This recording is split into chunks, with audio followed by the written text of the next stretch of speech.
Moro ní ṣàlàyé pé àpàtì ní ṣèbéjì àpò panúpanú ń ta àwọn alábàáhùn tẹ̀dá.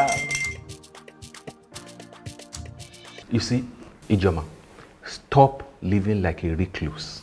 Dad, I'm not living like a recluse. Then what is the problem? So you see, faithfulness in marriage is a function of self-control, discipline, and God's grace. Above all, focus is key. As you see my husband, I know what he likes and what he doesn't like. He's even too focused on his career and his family for him to be distracted by opposite sex. That is why I know he can never cheat. He's even too focused for that kind of nonsense. Precious, I am human. I cannot be the little IJ forever. I guess it has to do with growing up.